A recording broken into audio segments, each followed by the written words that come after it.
Hello दोस्तों, welcome to our new channel series decor.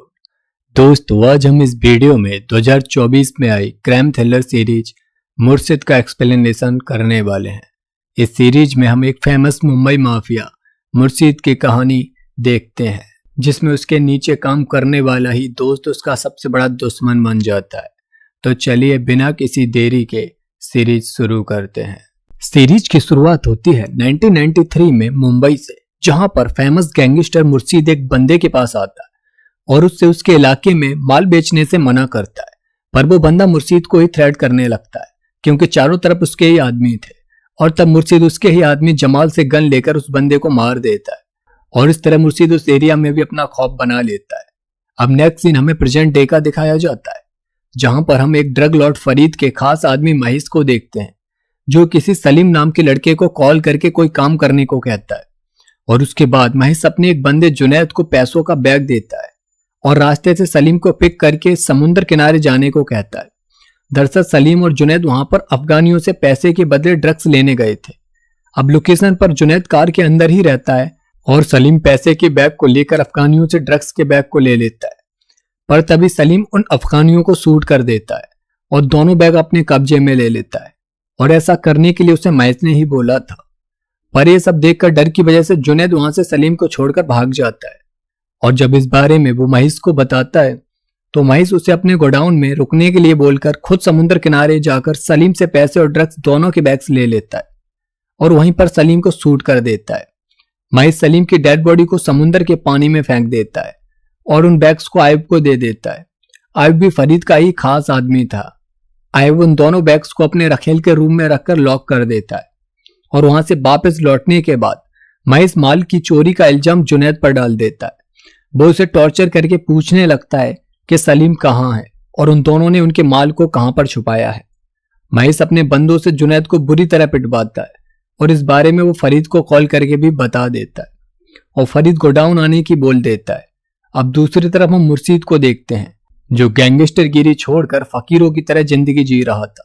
दरअसल कुछ साल पहले उसके बड़े बेटे की एक एक्सीडेंट में मौत हो गई थी और मुर्शिद को लगता था कि उसके गुनाहों की वजह से हुआ था। और तभी से मुर्शिद ने कभी भी हथियार नहीं उठाने की कसम खा ली थी। उसने अपने सारे पैसों को गरीबों और जरूरतमंदों में बांट दिया था। वो ऐसे लोगों की बहुत मदद किया करता था और इसीलिए वहां के लोग मुर्शिद को मसीहा मानते थे। उधर फरीद के पास अफगानी बॉस नबी की कॉल आती है, जो कि इस टाइम पर दुबई में बैठा हुआ था। वो अपने बंदों की मौत के बदले सलीम और जुनैद को मांगता है ताकि वो उनको मारकर अपना बदला ले सके और फरीद उसे जुनैद को देने के लिए हाँ बोल देता है। पर जब फरीद गोडाउन पहुंचकर जुनैद को देखता है तो वो शॉक हो जाता है, क्योंकि जुनैद मुर्शिद का छोटा बेटा था, जो 2 साल पहले ही महेश के पास काम के लिए आया था। और ये बात महेश आयब को बताकर जल्दी गोडाउन आने के लिए कहता है। और उसके बाद एक ओल्ड मैन से हमें पता चलता है कि मुर्शिद मुंबई का फादर था। पूरी मुंबई उसके खौफ से कांपते थे और फरीद पहले मुर्शिद का ही हेल्पर बनकर काम किया करता था। पर अपने बेटे की मौत के बाद मुर्शिद ने अपना पूरा धंधा फरीद को हैंड ओवर कर दिया था और इसीलिए फरीद मुंबई का डॉन बनकर सारे इलीगल काम करता था। उसके बाद आयब वहां पर आकर फरीद को बताता है कि अगर उन्होंने जुनैद को मारने के लिए नबी को दे दिया तो मुर्शिद हम सबको मार देगा। आयब मुर्शिद की ताकत को समझता था और इसीलिए उसके कहने पर फरीद मुर्शिद को यह सब बताने के लिए मान जाता है। अब नेक्स्ट सीन कुछ टाइम पहले का दिखाया जाता है, जहां पर एक गैंगस्टर उदय सेठी का बेटा सेठ जमुना दास की बेटी को जबरदस्ती उठा ले जाता है और उससे शादी करने की कोशिश करता है। वो उसके सामने रोती है पर उसे कोई फर्क नहीं पड़ता है और इसीलिए सेठ जमुना दास हेल्प के लिए मुर्शिद के पास आते हैं और उनके दुख को देखकर मुर्शिद उदय सेठी के पास जाकर उसे जमुना दास की बेटी को छोड़ने के लिए कहता है। पर वो मुर्शिद की बात नहीं सुनकर उसका मजाक बनाने लगता है और इसीलिए मुर्शिद उसके बंदों के सामने ही उसे मार देता है और उसके पोजीशन उसके ही खास आदमी को दे देता है, जिससे वो आदमी जमुना दास की बेटी को ढूंढ कर लाकर जमुना दास को दे देता है और जमुना दास मुर्शिद का बहुत एहसान मानता है। अब प्रेजेंट टाइम में हम प्रजा प्रतिनिधि पार्टी के सीएम बाबूराव और उनके बेटे जयंत राव को देखते हैं। बाबूराव इस बार के इलेक्शन में सीएम पद के लिए अपने बेटे जयंत राव को खड़ा कर रहे थे। प्रजा प्रतिनिधि पार्टी लास्ट कई सारे सालों से लगातार इलेक्शन जीतते हुए आ रही थी, पर इस बार उनके अपोजिशन लीडर नामदेव की पार्टी प्रजा प्रतिनिधि पार्टी में भारी पड़ रही थी। आजकल का वोटर सब उनकी तरफ ही झुक रहे थे और इसी वजह से जयंत राव थोड़ा चिंतित होते हैं। पर उसे पूरा यकीन होता है कि इलेक्शन तो वो ही जीतेगा। उसके बाद आयub मुर्शीद के पास आता है और उसे अफगानी और जुनैद के बारे में बताता है। मुर्शीद को पता ही नहीं था कि जुनैद इतने सालों से माइस के लिए काम कर रहा था। वो जब जुनैद के पास आकर उसे देखता है तो उसकी हालत देखकर बहुत दुखी होता है और तब फरीद मुर्शीद को बताता है कि वो जुनैद को नबी को देने वाला है। पर मुर्शीद फरीद से 2 दिन का टाइम मांग लेता है नबी के माल और सलीम को ढूंढने के लिए। मुर्शीद यहाँ पर समझ गया था कि अगर उसने कोई भी एक्शन नहीं ले तो फरीद उसके बेटे जुनैद को मार देगा और इसीलिए वो इंस्पेक्टर कुमार को कॉल करता है। दरअसल मुर्शीद कुमार के फोस्टर फादर थे। कुमार मुर्शीद से शाम को मिलने के लिए कहता है और जब वो मुर्शीद से मिलता है तो मुर्शीद जुनैद के बारे में कुमार को बताता है। साथ ही वो जुनैद का नंबर देकर उसके नंबर पर आई हुई कॉल्स की डिटेल्स निकालने के लिए कहता है। यहाँ पर हमें यह भी पता चलता है कि किसी बात को लेकर कुमार मुर्शीद से दूर सा रहता था। साथ ही कुमार मुर्शीद को जयंत राव के अपोजिशन लीडर नामदेव से मिलने के लिए कहता है क्योंकि जयंत राव तो फरीद के सपोर्ट में था और उसे टच करने के लिए मुर्शीद को भी किसी पॉलिटिकल पार्टी के सपोर्ट की जरूरत थी। पर उसके लिए मुर्शीद को करोड़ों रुपयों की जरूरत थी जिससे वो नामदेव के फंड देकर उसे अपने साथ ले सके। पर मुर्शीद के पास इतने पैसे नहीं थे, इसलिए वो इतने सालों बाद जमुना दास के पास आता है और उसे 5 करोड़ रुपए मांगता है और जमुना दास उसे तुरंत 6 करोड़ रुपए दे देता है क्योंकि आज मुर्शीद की वजह से ही उसकी बेटी यूएसए में सेटल हुई थी। अब नेक्स्ट सीन फ्लैशबैक का दिखाया जाता है जहां पर हम कुमार के बचपन को देखते हैं जिसमें गोली लगने से उसके फादर की मौत हो गई थी और उसी गम में कुमार की मां ने भी सुसाइड कर लिया था और तब अनाथ आश्रम से मुर्शीद ने ही कुमार को अपना बेटा बनाकर अपने घर लाया था जहां पर उन्होंने उसे बड़ा कर एक पुलिस ऑफिसर बना दिया था। उसके बाद कुमार एक लड़की सुनीता से प्यार करता था और उन दोनों की शादी भी मुर्शीद ने ही कराई थी। वो दोनों ही मुर्शीद को बहुत प्यार करते थे। पर एक दिन मुर्शीद ने कुमार को बताया कि उसके पिता को उन्होंने ही गोली मारी थी। दरअसल कुमार के पिता एक पुलिस ऑफिसर थे और वो एक दिन मुर्शीद का पीछा कर रहे थे जहां पर सेल्फ डिफेंस में मुर्शीद से गोली चल गई और एक्सीडेंटली वो गोली कुमार के पिता को लग गई थी और उसके बाद उन्होंने कुमार को अडॉप्ट कर लिया था। यह सुनकर कुमार पूरी तरह से टूट जाता है और तभी से कुमार मुर्शीद से थोड़ा कटा हुआ सा रहने लगता है। पर इसकी वजह से कुमार इतना ज्यादा डिस्टर्ब रहने लगा था कि वो हर टाइम बस ड्रिंक ही करता रहता था। इस शराब की वजह से कई बार उसकी सुनीता के साथ लड़ाई भी हो जाती थी और एक दिन उन दोनों की बहस इतनी ज्यादा हो गई कि सुनीता हमेशा के लिए कुमार को छोड़कर अपने घर आ गई। उसने कुमार का फोन भी पिक करना बंद कर दिया और तब कुमार को अपनी गलती का एहसास हुआ था कि उसने शराब की वजह से सुनीता को ही खो दिया। उसके बाद प्रेजेंट सीन में कुमार को जुनैद की कॉल डिटेल से पता चलता है कि जुनैद को फंसाया गया है और सलीम एंड माल को गायब करने में महेश और आयुब का ही हाथ है और इस बारे में कुमार मुर्शीद को बता देता है। अब मुर्शीद कुछ ट्रस्टवर्थी लड़कों को इकट्ठा करता है जिसमें उसका खास आदमी इकबाल बनता है। इकबाल के फादर की मुर्शीद ने कई बार बहुत मदद की थी। मुर्शीद इकबाल को कुछ लड़कों के साथ मिलकर महेश और आयुब पर नजर रखने के लिए कहता है और इस तरह वो लोग उन पर नजर रखने लगते हैं जिसमें इकबाल को महेश के बारे में पता चलता है कि एक दिन पहले महेश 2 बैग लेकर आयुब के पास आया था और उसने उन बैग्स को आयुब की रखेल के घर में छुपा कर रखा था। उधर मुर्शीद नामदेव से जाकर मिलता है और उसे 5 करोड़ रुपए देकर पार्टी में शामिल हो जाता है। नामदेव मुर्शीद को उसके एरिया से टिकट देने का प्रॉमिस करता है। वो जानता था कि उस एरिया के सारे मुस्लिम वोट्स मुर्शीद के कब्जे में है क्योंकि मुर्शीद उन सबका मसीहा जो था। और उसके बाद मुर्शीद नबी को कॉल करके उससे 2 दिन का टाइम मांगता है उसके माल और किलर को उसे सौंपने के लिए। दूसरी तरफ कुमार एक मोहसिन नाम के मैकेनिक से जाकर मिलता है जिसका भाई फरीद के लिए काम करता था पर कुछ टाइम बाद वो मिसिंग हो गया था और जब वो इस बारे में पता करने के लिए फरीद के पास गया था तो फरीद ने उसे वहां से भगा दिया था और पुलिस ने भी फरीद के अगेंस्ट कोई एक्शन नहीं ली। और फिर कुछ दिन बाद मोहसिन के भाई का सर एक गार्बेज में मिला था जिसकी बॉडी मिसिंग थी। उसे फरीद ने बुरी तरह मरवा दिया था और एक दिन मोहसिन को घर की सफाई करते टाइम अपने भाई का एक लेटर मिला था जिसमें उसने लिखा था कि वो फरीद के किसी काम की वजह से बाहर जा रहा है जहां पर उसे 2 करोड़ रुपए मिलेंगे। और जब इस लेटर को मोहसिन फरीद को जाकर दिखाता है तो फरीद उससे फाड़कर मोहसिन को थ्रेट करता है कि अगर उसने इस बारे में किसी को कुछ भी बताया तो वो भी मारा जाएगा। दरअसल फरीद, महेश और आयुब मिलकर अफगानियों से ड्रग डीलिंग करते थे। वो लोग साल में 15-20 डीलिंग करते थे जिसमें से 1-2 डीलिंग में वो 2 न्यू बंदों को पकड़ते थे और उनसे अफगानियों के बंदों को मरवा कर सारा माल खुद जब्त कर लेते थे और उसका इल्जाम उन दोनों लड़कों पर डालकर उन्हें अफगानियों को मारने के लिए दे देते थे। और सेम ऐसा ही फरीद जुनैद के साथ भी करने वाला था और इसीलिए कुमार मोहसिन को मुर्शिद से जाकर मिलने को कहता है और मोहसिन मुर्शिद से मिलकर फरीद की सारी चाल के बारे में उसे बता देता है। वो भी अपने भाई की मौत का बदला लेना चाहता था और इतना सब मोहसिन को अपने दोस्त कुतुब से पता चला था। कुतुब फरीद का ड्राइवर था। उधर फरीद जुनैद को 2 दिन पूरे होने से पहले ही नबी को देने के लिए कहता है और अब मुर्शिद इकबाल और उसके लड़कों के साथ मिलकर महेश को उठाने की प्लानिंग करता है। साथ ही कुमार मुर्शिद को बताता है कि उन्हें समुद्र के किनारे सलीम की डेड बॉडी मिली है और उधर फरीद जयंत राव से जाकर मिलता है, जहां पर उसका एडवाइजर उन्हें बताता है कि उनके एरिया के बोर्ड्स मुर्शिद को सपोर्ट करते हैं, इसीलिए उन्हें मुर्शिद को हल्के में नहीं लेना चाहिए। पर फरीद को लग रहा था कि मुर्शिद अब बूढ़ा हो चुका है, वो उसका कुछ भी नहीं बिगाड़ पाएगा, पर उसकी एक गलतफहमी थी।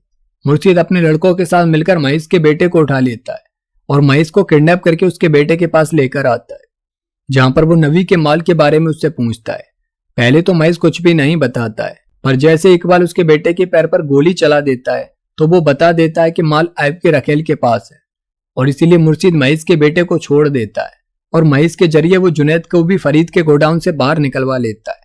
उसके बाद वो महेश को अपने साथ लेकर आयब के एरिया में पहुंचता है, जहां पर मुर्शिद नबी को कॉल करके अपने आदमियों को भेजकर माल लेने के लिए बोल देता है और वो सब लोग मुर्शिद के साथ आयब की रखेल के घर में पहुंच जाते हैं, जहां पर अलमारी से नबी के बंदों को माल मिल जाता है और वो माल लेने के बाद महेश को वो गोली मारकर चले जाते हैं, क्योंकि महेश की वजह से ही नबी के बंदे मारे गए थे।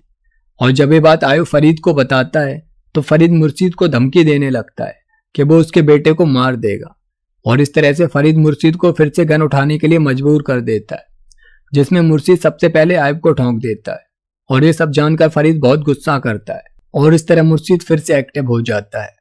अब नेक्स्ट सीन में हम यूपी में 2 लड़के बंटी और छोटू को देखते हैं, जो कि एक क्लॉथ मिल में आते हैं और वहां के ओनर मिश्रा को किडनैप करके अपने साथ ले जाते हैं। ये लोग पंडित के आदमी थे।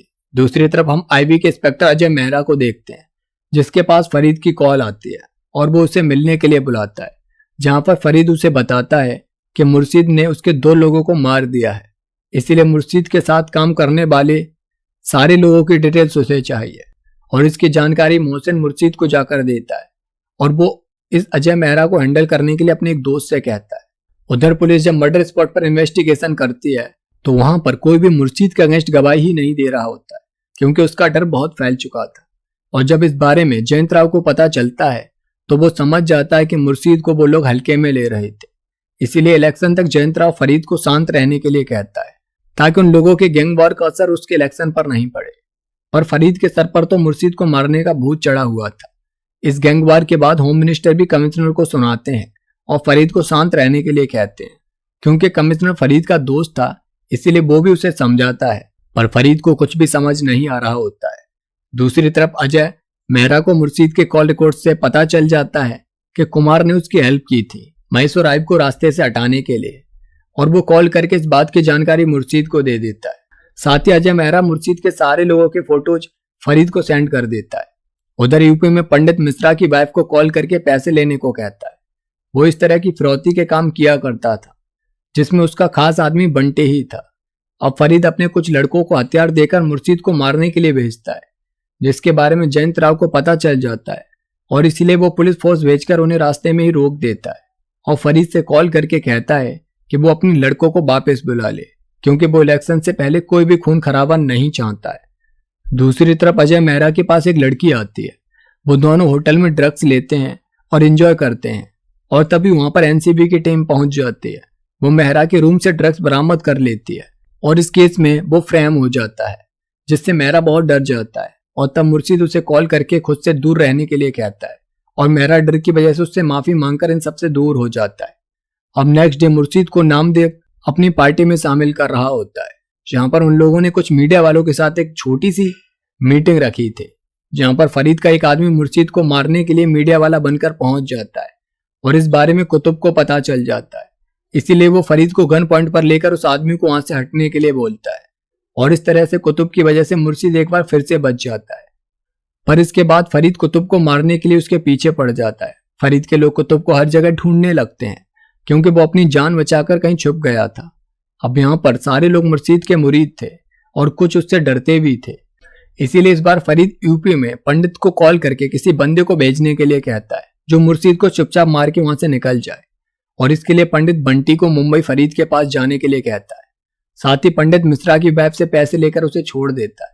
उधर जयंत राव के पास उसके पिता बाबू राव आते हैं और उसे बताते हैं कि वो लोग ये इलेक्शन हारने वाले हैं, क्योंकि मुर्शीद के नामदेव के साथ हो जाने की वजह से सारे मुस्लिम वोट्स उसकी तरफ चले गए हैं और इसीलिए बाबू राव मुर्शीद को अपनी तरफ करने के लिए जयंत राव से कहते हैं। दूसरी तरफ फरीद को कुतुब मिल जाता है और वो उसे मार डालता है। अब बंटी और उसका दोस्त मुंबई पहुंच जाते हैं, जहां पर उनका झगड़ा एक होटल वाले जिम्मी से हो जाता है और जिम्मी उन दोनों को बेइज्जत करके वहां से मारकर भगा देता है, जिसका बदला लेने के लिए वो दोनों रात को जिम्मी के पास आते हैं और उसका मर्डर कर देते हैं। उधर जयंत राव मुर्शीद को अपने ऑफिस बुलाता है, जहां पर वो उसे अपनी तरफ आने के लिए कहता है, क्योंकि वो किसी भी कीमत में इस इलेक्शन को जीतना चाहता था। और मुर्शीद उससे इतना कहकर चला जाता है कि ये कुर्सी बुजदिलों के लिए नहीं बनी है। उसके बाद मुर्शीद इकबाल को अपने एक आदमी को ढूंढकर उससे बात करने को कहता है और नामदेव का प्रचार करने लगता है, जिससे जयंत राव की मुश्किलें बढ़ जाती हैं, क्योंकि उसे दिखने लगता है कि वो ये इलेक्शन अब हारने वाला है। और तब जयंत राव का एडवाइजर उसे मुर्शीद को मारने के लिए कहता है, पर यह सुनकर वो उसे जॉब से फायर कर देता है, क्योंकि वो कोई अच्छी एडवाइस उसे दे नहीं पा रहा था। अब बंटी फरीद के पास पहुंचता है, जहां पर उसे मुर्शीद और उसके साथियों को मारने के लिए कहा जाता है। उधर इकबाल मुर्शीद के कहने पर फकीरा से जाकर मिलता है। वो मुर्शीद से उसकी बात कराता है। फकीरा मुर्शीद के साथ ही पहले काम किया करता था और उसका बहुत ही वफादार बंदा था, और अब उसे कैंसर हो गया था और उसकी वजह से उसके घर के हालात भी खराब चल रहे थे। मुर्शीद उसे 25 लाख रुपए देकर उसकी फैमिली का ख्याल रखने की जिम्मेदारी लेता है और उसे एक काम करने के लिए कहता है, जिसके लिए वो एग्री हो जाता है। उसके बाद जयंत राव फरीद से आकर मिलता है और उसे समझाता है कि एक बार वो उसकी सरकार बन जाने दे, उसके बाद वो खुद मुर्शीद को उसके हवाले कर देगा, फिर वो चाहे जो भी हो उसके साथ कर सकता है, पर अभी वो शांत रहे। और इसीलिए मुर्शीद पंडित से बोलकर बंटी को वापस बुलाने के लिए बोल देता है। अब नेक्स्ट डे बाबू राव जयंत राव को लेकर अपने गांव की एक देवी के दर्शन करने जाते हैं। उनका मानना था कि वहां पर दर्शन करके ही वो आज तक जीतते हुए आए हैं, और जैसे ही वहां बाबू राव कार से नीचे उतरते हैं, कोई उन्हें शूट कर देता है और जयंत राव जल्दी से उन्हें पास के हॉस्पिटल में लेकर आता है, जहां पर उनकी मौत हो जाती है। अब सीएम बाबू राव के मरने की खबर से सब लोग बहुत दुखी होते हैं और पूरे स्टेट में हड़कंप मच जाता है।